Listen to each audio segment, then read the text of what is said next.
I've asked you both to come over tonight because I think it's very important that we have this time together. Not as mothers, not even as friends, but as people. You got this out of Ms., didn't you? I don't think I should be here. I like my kids. Nobody said we didn't like our kids. I like my kids. I just hope Jeremy doesn't wake up. You should have got a sitter. I got a sitter. She didn't have to get a sitter. Sherry, you didn't have to get a sitter. I couldn't get a sitter. I'm nursing. You're still nursing? We value your nursing, Sherry. So, is this going to be one of those groups where we sit around and blame men for everything? Who do you blame? I just want everyone to know that Vince is wonderful. We value Vince. I should have brought dessert. I didn't want anyone to have to bring anything. I wanted us just to be. What? Supported. Connected. Let's hug. We'll hug later. I would have hugged. I don't hug. And I would have brought dessert. Sherry, why don't you go first? I don't like to go first. I never go first. All you have to do is tell us something about yourself. We know everything about each other. We think we know everything about each other. No, we know everything about each other. This is Sherry, who's married to Ed, who sells insurance, and they have 2 kids. And we feel very lucky to have one of each. That wasn't about her. Face it, she's boring, you're boring, I'm boring. Mothers are boring. I am not. I'm committed. To what? To the world. The whole world? I'm always going to peace meetings and women's meetings, and just last month, I crossed the line at the nuclear plant. And that's it? That's it for now. Well, you better hurry up and do whatever it is you need to do, because once you have another kid, that's it. And once you have 3, you don't do anything. We might not have another one. Isn't that selfish? Sherry, the world is already overpopulated. To have only one child is very unselfish. Sacrificing your own personal happiness for the good of the planet. Not to mention the good of your carpet. Well, I'm going to have another one. I have to. Who says? Me, that's who says. If I have to have 3 kids, so does everyone else. No one should get out of it. Sherry, you should only have another child if you really, really want one. You can't compromise yourself. You're all you've got. That's on my Janis Joplin poster. Now, I have lots of other things like Ed and the kids and church and my mother. And I have my mother almost every day. Sometimes I wish my sister had my mother. I think we should all say something we like about ourselves. You definitely got this out of Ms. I couldn't brag about myself like that. It's not bragging to feel good about yourself. Why don't we say what we like about each other? Sherry, you make cute crafts. There. Are you happy, Hollis? My crafts aren't really that cute. Yes, they are. No, they're not. Sherry, just accept the compliment. Just say thank you. But then it would sound like I think you're right. Don't you think you make cute crafts? No, I don't. Sherry, for God's sake, just say I make cute crafts. I make cute crafts. But everyone else's are 100 times better. Sherry, what do you like about Carol? Her sense of humor. Having a sense of humor doesn't count. All those women's magazines harp about having a sense of humor. I value humor. Maybe you have something to laugh about.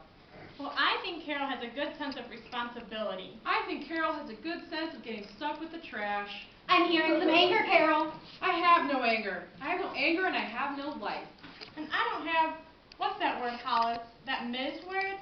It means the same thing as choices, only it sounds better. Options? That's it, options. I have lots of things, like Ed and the kids and church and your mother. but I don't have any options anymore.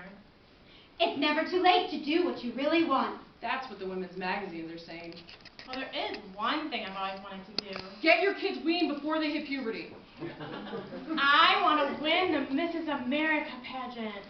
I'd be up on this big stage and there'd be all these lights on me and everyone, even my mother, would have to listen to me. And no one, not even my mother, could interrupt me. And I'd make it all the way to the very end. And then everybody would applaud and I would get this special award for being the nicest person in the whole world. You know what I'd like to do? Spend one day alone. And And that's it. I'd sit at home all day, the doorbell would ring, but I wouldn't answer. The phone would keep ringing, but I wouldn't answer either. And the kids would knock at the door, but I wouldn't let them in. The dog would howl, but I wouldn't feed him. And I'd just sit there, and I wouldn't do anything for anyone. All my life, all I wanted to do was get married and have kids. That's what my mother said you should do. Get married and have kids, and you'll be happy. That's what she said. So I did. I got married and I had kids. But I don't think I'm happy. I think I should feel different if I'm happy. You know, I always thought you had to go to college to meet someone and get married. So there I was, out of college and not married, and when Vince asked me to marry him, I said yes, because I didn't think anyone else ever would. I'd like to think I married Ed because I really, really loved him. That's what my mother said I should do. Marry someone you really, really love and you'll be happy. But I think I married him because he was just there. Ugh, I hate that feeling. Like maybe if I had just waited a little bit longer, something better would have come along. I hate feeling like I went into a coma and when I woke up, I was married and had a kid. I hate looking across the table at Ed and wondering, what the hell are you doing in my kitchen? So, Hollis, did you ever get to the end of that dream? I stopped having it. I stopped dreaming. So you never found out what that voice was telling you? Do you remember how I used to be back then? How I had it all together? You had nothing, Hollis. At least I had something. I always used to think that whatever I wanted, it was right there. Just a little beyond here, and as long as I had the future, I had it. But I realized the other day that the future is now.